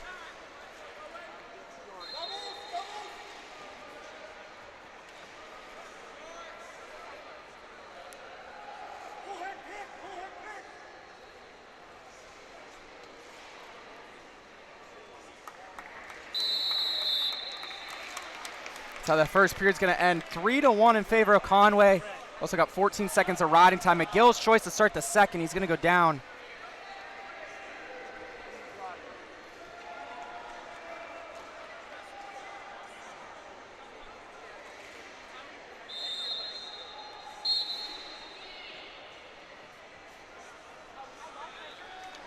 Once again, nice job by McGill, quickly earning that escape with that kind of elevator, but snap to the ankle for Conway. Has now got a high lock on the single leg, working his way down to the heel. Conway, you got to be expecting the roll by McGill here. Kind of looks like he's looking down at those ankles. Nice patience there by Conway to pick up that trip, securely bring McGill down, and extends his lead to 6-2 now.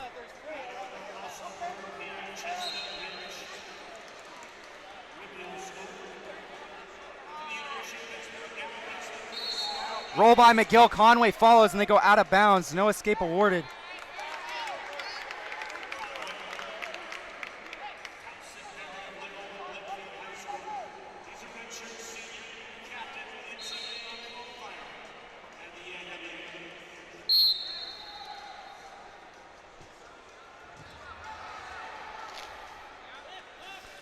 McGill back up on his feet, standing switch. Not able to get the separation though as Conway follows. Now McGill able to split those hands. Earns his escape. Now 6-3. Under a minute to go in the second. High crotch here by Conway. Gonna cut off to the double. Chest lock by McGill. Trying to keep that split, but Conway's able to get him to his butt. Extends his lead now to 9-3.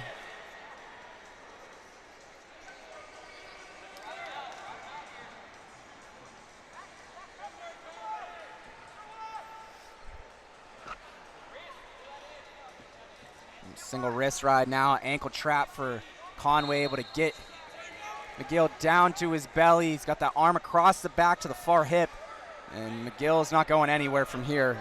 down to 5 seconds to go in the second. It's a tough place to be, man. I've been there before, and also used to be one of my favorite rides back in the day. Super effective, and not really much you can do if you're the bottom guy if you get there.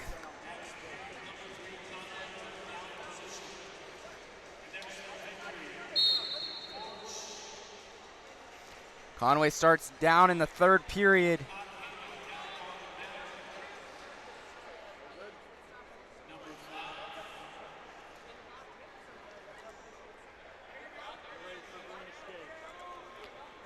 Conway up to see control in hands. McGill trying to drop to that leg, but now it's a drag by Conway looking to get this reversal.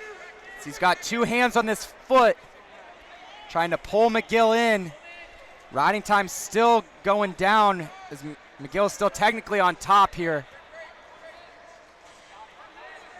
McGill just keeping that right ankle away, but Conway fighting for it, man.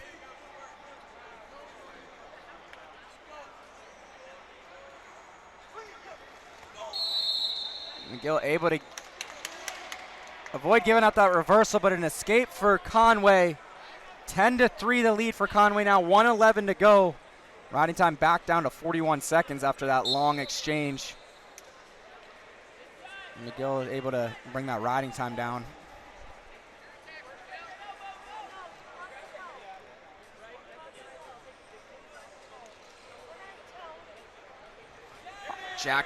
Conway jacks that underhook up, back in on the single leg, backdoor finish.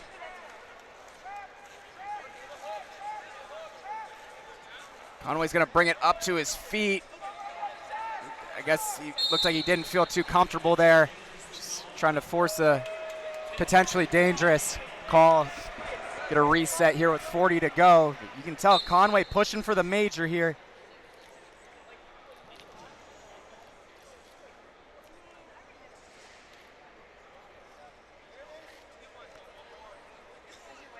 Stall warning on McGill. Another one would give Conway the major. Just 20 seconds to go. High crotch again for Conway. McGill sliding his hips off. Now throwing that knee and looking for the go behind is McGill. He's got side headlock. And now Conway catches the leg. High lock with the single. 10 seconds to go. McGill trying to keep that far ankle away. Short time to go. Conway gonna run out of time there. A 10-3 victory for James Conway of Franklin and Marshall. Man, he looked impressive. Dominant victory for James Conway. He's your 2025 Keystone Classic champion, 184 pounds. Moving on up, 197-pound championship final here at the 2025 Keystone Classic. We got Ibrahim Ameer of Drexel in the white, blue, yellow singlet green ankle band. He's taking on Kael Wisler of Michigan State in the green and white digi camo singlet red ankle band. Ameer had a super impressive win in his semifinal. Took out number 33 Tucker Hogan of Lockhaven. It was a 15-7 major decision in favor of Ameer.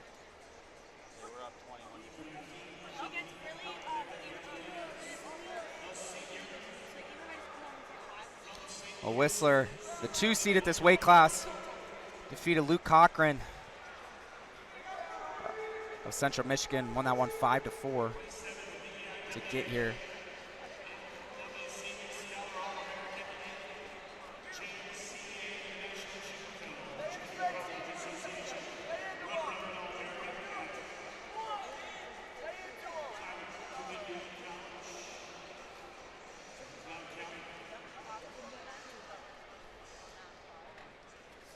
Wisler, redshirt junior for Michigan State. 45-30 on his career.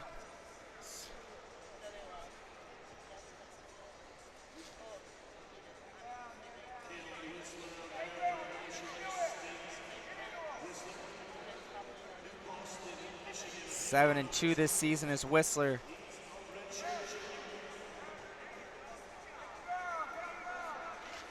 I was really impressed with Ameer in his semifinal, man. He's got a lot of speed for a 197 pounder. Even crazier, he was the starter at 285 pounds last year for Drexel. He still looks a little bit undersized here for 197, but man, he's jacked. And showed off a lot of explosiveness against Tucker Hogan, picked up several re-attack takedowns, exploded right through Hogan. Wisler, a little bit of a different wrestler, though, at the same kind of length as Hogan, but slows it down a little bit more, stays in position.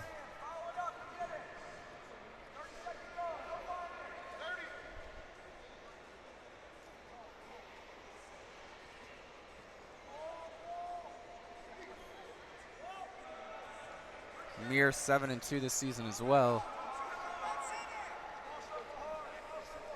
Down to 15 to go in the first. Scoreless here at 197 pounds. Shot attempt by Ameer. Wisler catches it on his way in with this underhook.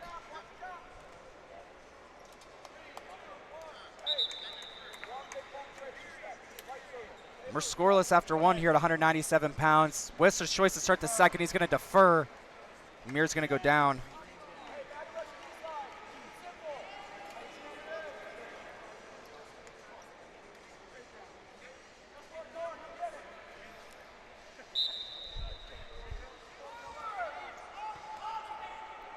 Shot by Wisler.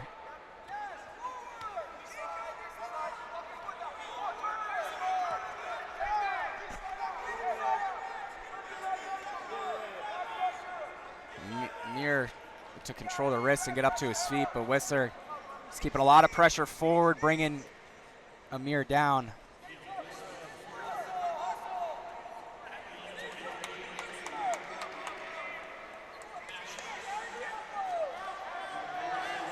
Ameer back up to his feet. Big lift and return for Wisler. Wisler also shallow figure four boot in. Now able to get that in a little bit deeper. He's got Ameer on his belly now, looking to open the barn door here. Gonna try to get under that chin, turn the hips of Ameer here. Ameer's got to try to keep that belt buckle to the mat. Riding time over a minute now for Wisler, and he gets under the chin. Near fall swipes coming for Wisler.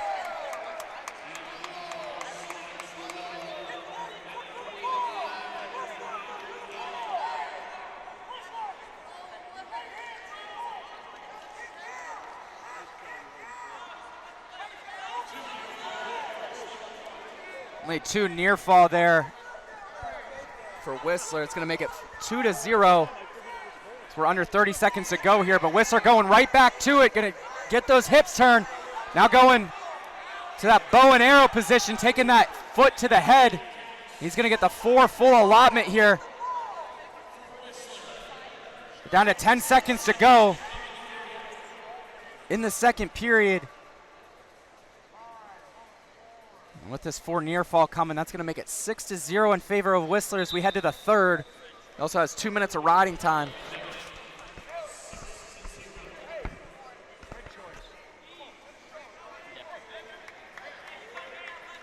It'll be Wisler's choice to start the third. He's going to go top.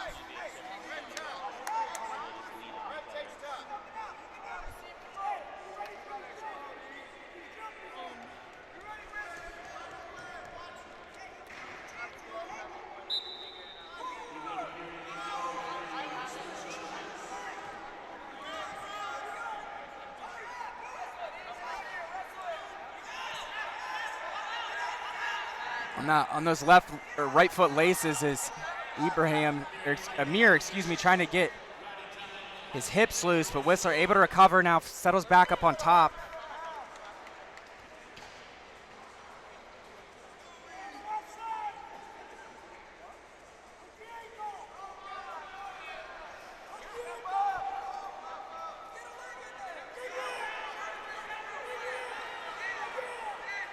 Ameer back up to his feet. Another big lift and return for Wisler.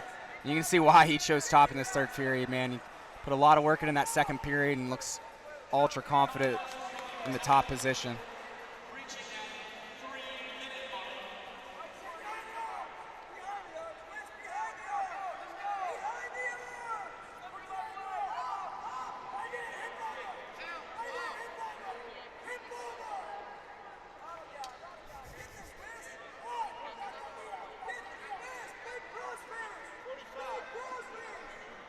Down to 45 to go. You see Wisler trying to elevate, getting that figure 4 once again, and go right back to that turn he hit in the second period. Turning the hips once again. He's going to look to get under this chin. Going to need another turn for the major here. Ameer fighting the hands under there.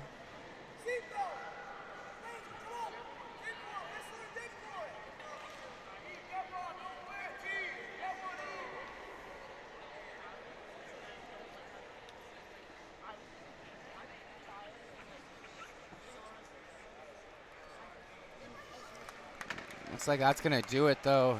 Wisler going to get the full period ride out. 2 in the second and third period. It's a 7-0 decision for Kael Wisler of Michigan State with 4 minutes of riding time. And he's your 197-pound Keystone Classic champion. And here we go, our last final of the evening, folks. Got Jim Mullen of Virginia Tech in the black, white, and maroon, orange and maroon singlet, red ankle band. He's taking on Max Vanadia, Michigan State, the green, black, and white digi camo singlet, green ankle band. Vanadia, number 33 in the country, 285 pounds. He's a sophomore, while Mullen, also a sophomore, number 15 at this weight. Mullen had a wild finish to his semifinal. It ended up picking up a takedown with under a second to go to win 8-7 over Schoen of Drexel. A match that he had made up a huge deficit in. Vanadia, he picked up a medical forfeit win over Hunter Kako, Mullen's former teammate at Virginia Tech, in the semifinals to get here.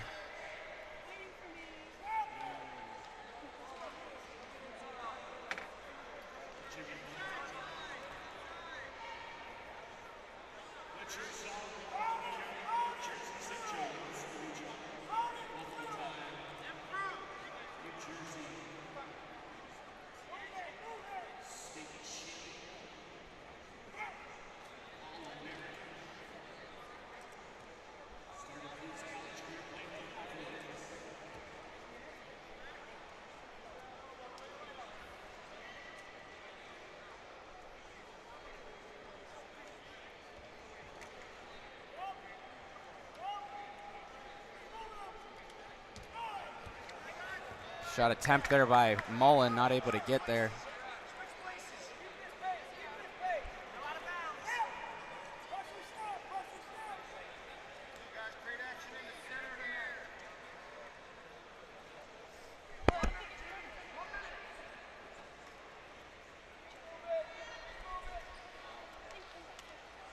Heavy collar tie there with that right hand by Mullen.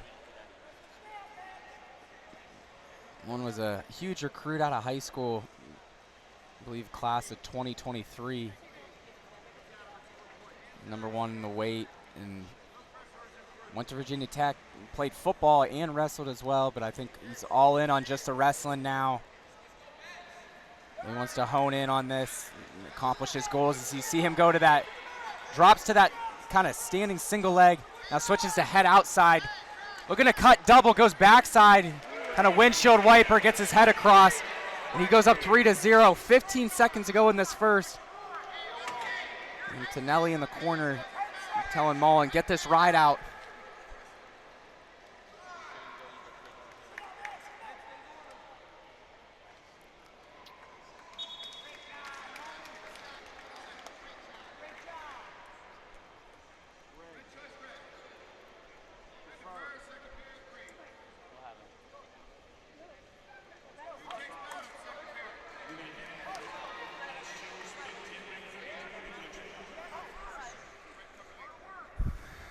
Vanadia's choice to start the second period. He goes down, works up to his feet quickly. He's fighting hands. Mullen stays with it, though, trying to keep him in bounds and bring him down as he drops to the ankle. Vanadia putting in a lot of effort to try to seal off. They're finally going to go out of bounds. Mullen warned there. His first stall warning.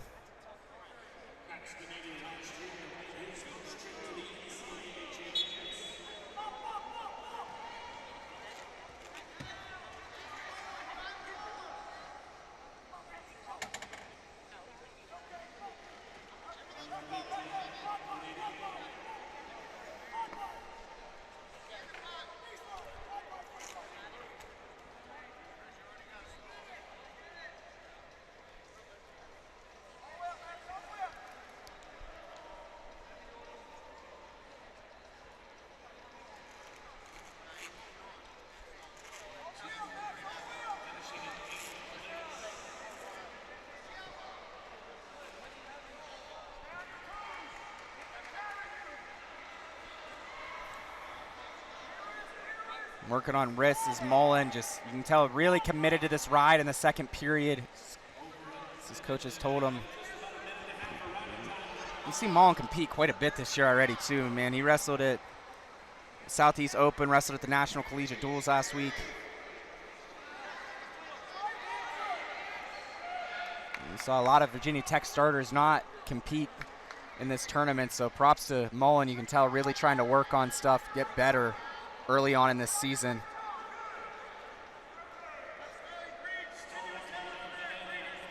There's a first stall warning on Vanadia now, so both guys warned. So we go under 20 seconds to go in the second.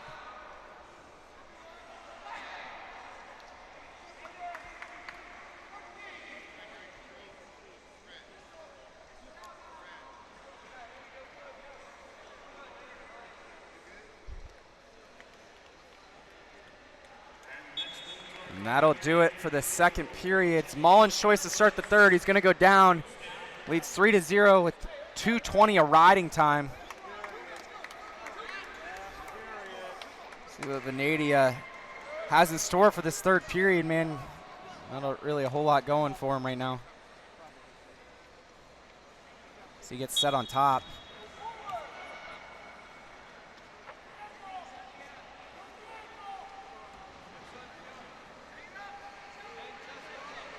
Vanadia's first opportunity in the top position this match. See if he commits, try to work for a turn here. If not, you're thinking 2 takedowns.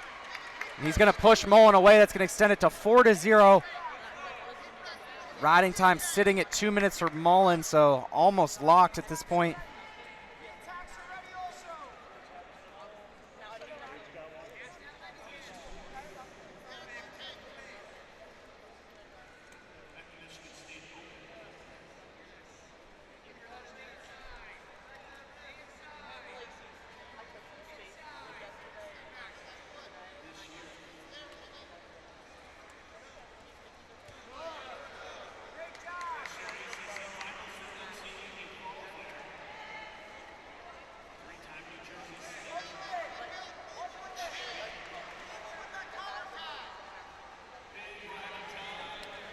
Nice drop by Vanadia. He's in on the double.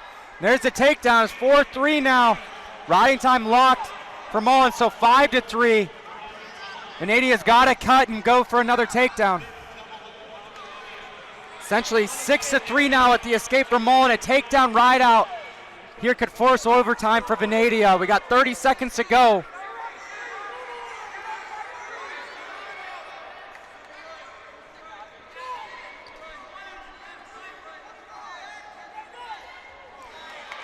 Vanadia steps in, Mullen able to plant him on his back, and there's a fall for Jim Mullen. Man, just when you saw a little bit of hope for Vanadia, Mullen puts it away. Jim Mullen with that fall. He's your 285-pound Keystone Classic champion. And that's going to do it for all the action here. Live from the Palestra in Philadelphia on the campus of University.